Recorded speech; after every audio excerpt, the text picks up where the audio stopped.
Engineering field को छोड़ के राजनीति में इंटरेस्ट कैसे बना आपका? क्या ऐसी चीजें रही, क्या वो मजबूरियां रही या क्या वो आपके अंदर वो रही आग कि भाई मुझे तो राजनीति में आके इस सिस्टम को बदलना है? क्या हल्का नलवा से आगे चल के 2024 में अनुसुरा जी विधायक का चुनाव लड़ेंगे? लेकिन 24 में अगर चुनाव होते हैं कोशिश रहेगी कि टिकट दे दे इनेलो आपको। जो लड़कियां पॉलिटिकल साइंस की पढ़ाई कर रहे हैं, आपको देखते हैं आज के समय में युवा, खासकर लड़कियां, अगर वो राजनीति में आना चाहते हैं उनके लिए क्या संदेश देना चाहेंगे शॉर्ट में? उनको तो मैं कहूँगी स्वागत है बहनों, तुम आ जाओ, मैं तो अपना पद छोड़ने के लिए भी तैयार हूँ। सोशल मीडिया पे भी काफी एक्टिव रहते हैं आप, हम भी आप पर नजर रखते हैं, आपके पेज जो है लगातार हम चेक करते रहते हैं। हरियाणवी में बहुत अच्छे स्लोगन्स वगैरह लिखते हैं आप, सरकार के ऊपर तंज कसने हों, बड़े सभ्य तरीके से जो आप बात रखते हैं अपने हरियाणवी में, तो कहीं ना कहीं पूरी कमांड आपकी। पहले तो हमारे दर्शकों को अपना गाँव बता दे और अपनी एजुकेशन क्वालिफिकेशन जरूर बता दे, क्योंकि आगे चल के पता नहीं चलता कब जो है आज आप हमारे साथ कब बड़े लीडर बन जाए, ना मिले मौका इंटरव्यू करने का। देखो, मेरा नाम अनुसुरा है, मेरा गांव जुगलान है, मेरी शादी हिसार में हुई, मेरे हस्बैंड का नाम मनोज ढींगड़ा है और मैं टेक्सटाइल इंजीनियर हूँ। और उस टेक्सटाइल इंजीनियरिंग के बाद मैंने बीएससी की है इन फैशन डिज़ाइनिंग और लंबे टाइम तक मैं एक ट्रस्ट में गरीब बच्चों को पढ़ाती थी, लड़कियों को। और मेरी बहुत सारी स्टूडेंट फिलहाल एनसीआर में गारमेंट इंडस्ट्री में काम कर रही हैं। हिसार में भी बहुत। आपने बताया टेक्सटाइल इंजीनियर थे आप, इंजीनियरिंग फील्ड को छोड़ के राजनीति में इंटरेस्ट कैसे बना आपका? क्या ऐसी चीजें रही, क्या वो मजबूरियां रही या क्या वो आपके अंदर वो रही आग कि भाई मुझे तो राजनीति में आके इस सिस्टम को बदलना है? क्योंकि आप महिला हैं, हालांकि हमारे जो हरियाणा प्रदेश की बात करें या पूरे भारत की बात करें, पुरुष प्रधान देश है, लेकिन अच्छी बात है महिलाएं आगे आए। अनुसुरा जी के मन में कैसे आया राजनीति में आने का? बिल्कुल एग्जैक्टली यही जगह थी और अन्न आंदोलन का समय था, तो यहाँ पे आंदोलन का पहला दिन था, धरने का पहला दिन। मैं पढ़ाने के लिए यहाँ से जा रही थी, तो मैं घर से सोच के निकली थी कि धरना लगेगा हिसार में और मैं भी आधा घंटा बैठ के जाऊँगी, तो मैं यहाँ बैठ के गई। फिर वापसी में भी मैं कुछ टाइम बैठी और फिर घर पे काम करके, घर का खाना वाना का काम करके, और मैं शाम को यहाँ पे आके बैठी। तो यहाँ पे एक सर्कल बन गया और जब पार्टी का गठन हुआ तो मतलब पूरे जो हमारे संगठन के साथी थे उन्होंने कांटेक्ट किया कि आप भी जुड़िए, क्योंकि वक्ता चाहिए होते नई पार्टी को। महिला वक्ताओं की थोड़ी सी कमी थी, मैं टीचिंग लाइन में थी तो बोलना आता था, तो ऐसे शुरुआत हुई थी। चलो, बहुत अच्छी बात है। अब मुझे अंतिम सवाल ये बता दो, इंडियन नेशनल लोकदल पार्टी जिससे आप जुड़े हुए हैं, इस्तीफा दे चुके हैं अभय सिंह चौटाला जी। आज की डेट में इंडियन नेशनल लोकदल का विधायक कोई भी नहीं है, विपक्ष तो बहुत दूर की बात है, विपक्ष में कांग्रेस है। क्या लगता है 2024 में इंडियन नेशनल लोकदल किस प्रकार से आगे आएगी? और जो मैं पहले बधाई भी दे दूं, चौधरी ओम प्रकाश चौटाला जी रिहा हो चुके हैं सजा पूरी करके, तो अब किस तरह से काम कर रही है इंडियन नेशनल लोकदल पार्टी और उसके कार्यकर्ता?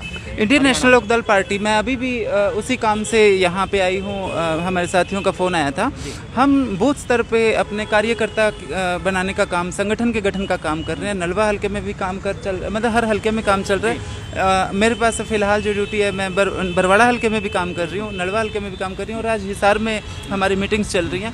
मेरे घर पे भी आज मीटिंग है, अभी 5:30 पौने 6 बजे के टाइम मीटिंग होगी।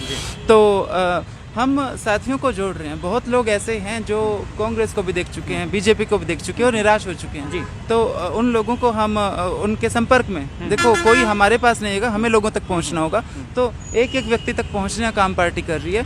और यहाँ मैं ये कहना चाहूँगी कि क्षेत्रीय दल ज़रूरत भी हैं। आप साउथ में देखोगे, वहाँ पे लगभग हर स्टेट में क्षेत्रीय दल का राज है, वहाँ हमसे ज़्यादा लिटरेसी है, तो कोई कारण होंगे। एक समय बाद क्षेत्र की मांग हो जाती है कि स्थानीय मुद्दों के लिए स्थानीय पार्टी ही चाहिए। वो आज हालात हरियाणा में बने हुए हैं, क्योंकि हम शहरी क्षेत्र में बैठे हैं। यहाँ पे बीजेपी थोड़ी सी हावी रही है शहरी क्षेत्र में, क्योंकि इसे व्यापारियों की पार्टी कहा जाता है। व्यापारियों के लिए कितना भला किया वो अलग बात है, लेकिन एक वहम तो है ही। तो लेकिन गांव में आप देखोगे तो आज हालात बिल्कुल अलग हैं। किसान चाहते हैं कि कोई उनका हाथ थामने वाला भी हो, और वो काम इनेलो कर रही है। अगर मैं बात करूं, जो लड़के हैं, युवा हैं, पॉलिटिकल साइंस की पढ़ाई कर रहे हैं, वो तो इंस्पायर हो जाते हैं मेल पॉलिटिशियन से। जो लड़कियां पॉलिटिकल साइंस की पढ़ाई कर रहे हैं, आपको देखते हैं आज के समय में युवा, खासकर लड़कियां, अगर वो राजनीति में आना चाहते हैं उनके लिए क्या संदेश देना चाहेंगे शॉर्ट में? उनको तो मैं कहूँगी स्वागत है बहनों, तुम आ जाओ, मैं तो अपना पद छोड़ने के लिए भी तैयार हूँ। मैं दुखी ही इस बात से हूँ कि इतने लंबे टाइम करने के बाद हमें महिलाएं, कोई पॉलिटिकल प्रोग्राम हो या वैसे कोई सोशल प्रोग्राम हो, दुख की बात है। महिलाओं के लिए आसान है राजनीति आना? बहुत मुश्किल है। जो हमारा सोशल स्ट्रक्चर है बहुत मुश्किल है। असल में महिलाओं को किसी भी प्रोग्राम में भीड़ की तरह लाया जाता है, ढो के लाया जाता है, वो अपनी इच्छा से नहीं आती, ये दुखद है। ये दुखद है। और इसके पीछे कारण ये है कि ना तो उनकी ग्रूमिंग वैसी है, ना वो आर्थिक रूप से सक्षम है, ना उन्हें निर्णय लेने का अधिकार है। ये स्थिति बहुत ये बदलना भी बहुत मुश्किल है। इसके लिए जो महिला नेता हैं हमारी, जो सत्ता में आ चुकी हैं, वो आवाज़ उठाना बहुत ज़रूरी है और वो ये नहीं करती हैं। वो पार्टियों के दबाव में ये भूल जाती हैं कि आपको एक मैं महिलाओं को एक बहुत ही पिछड़ा हुआ, बल्कि सब महादलित वर्ग मानती हूँ, क्योंकि वो इतना श्रम करती हैं और उसके बावजूद उन्हें निर्णय लेने का अधिकार नहीं है, तो उनकी आवाज़ नहीं उठाती हैं। इस चीज़ का मुझे दुख है, उठानी चाहिए। क्या हल्का नलवा से आगे चल के 2024 में अन्नू सूरा जी विधायक का चुनाव लड़ेंगी? नहीं, देखो, जो राजनीति होती है इसमें कल का भी नहीं बताया जा सकता। जब आप एक पॉलिटिकल पार्टी में जुड़े होते हो तो मेहनत करना आपका काम होता है। लास्ट में क्या समीकरण बनते हैं, मेरे जैसे बड़ी बड़ी माया आनी, अभी तो बड़ी बड़ी माया आ रही है। मेहनत पूरी कर रहे हैं आप, फील्ड में पूरा काम कर रहे हैं। इनेलो के जो है गौर तो करते होंगे अपने कार्यकर्ताओं पे। देखो, हाँ, गौर पार्टी बिल्कुल करती है, लेकिन वर्कर को भी ये समझना चाहिए कि राजनीति के अंदर सिचुएशन का और समीकरणों का खेल होता है। और अभी तो 3 साल पड़े हैं। मैं जैसा आपको बता रही हूँ, याद रखना ये बात, बहुत बड़ी बड़ी माया आने वाली है हर हल्के में। 3 साल पड़े हैं। खाते पता तो चल जाता होगा मैडम, जैसे आप लोग इन्वॉल्व रहते हैं, पार्टी के अंदर हैं आप, सीट भी शेयर करते हैं अभय सिंह चौटाला जी के साथ अलग अलग जो सम्मेलनों में। कोशिश रहेगी आपकी, जब आज तो फिलहाल इन्हें कोई सीट नहीं हरियाणा के अंदर, 2024 में चुनाव होने, मध्यवर्ती चुनाव की बात बीच बीच में उठकर आती हैं, एक बार उसको विराम देते हैं, लेकिन 24 में अगर चुनाव होते हैं, कोशिश रहेगी कि टिकट दे दे इनेलो आपको? नहीं, देखो, कोशिश अगर आप करते हो तो वो कोशिश आप कैसे कर सकते हो? काम करो, पब्लिक के बीच में रहो। उसके बाद देखो, आपको जब आप संगठन में काम करते हो, बहुत लोग ऐसे हैं जो बहुत मेहनत कर रहे हैं। पार्टी जिस व्यक्ति पे दाव लगाती है वो बहुत सोच समझ के, और इसमें मैं गलत भी नहीं मानती, पार्टी को जिताऊ कैंडिडेट चाहिए होता है और पार्टी जिताऊ कैंडिडेट पे ही दाव लगाती है, और ये बिल्कुल सही है, क्योंकि कोई भी पार्टी इलेक्शन कंटेस्ट जीतने के लिए करती है। तो ऐसे में जो वर्कर हैं, उन्होंने चाहे कितनी भी मेहनत करी, उन्हें ये समझना चाहिए कि आखिर में क्या समीकरण बनेंगे वो पार्टी देखेगी। आपका काम है मेहनत करना, संगठन को जोड़ के रखना। हम बच्चों की तरह नाराज़ नहीं हो सकते कि मैंने बहुत मेहनत करी थी। बहुत लोग बहुत मेहनत कर रहे हैं, और मेहनत करी थी तो मान सम्मान मिलने के और बहुत तरीके होते हैं। जो हमारे वर्कर हैं, जो जनता है, अगर उसके काम होते हैं तो मैं संतुष्ट हूँ। आप आते किस लिए हो राजनीति में?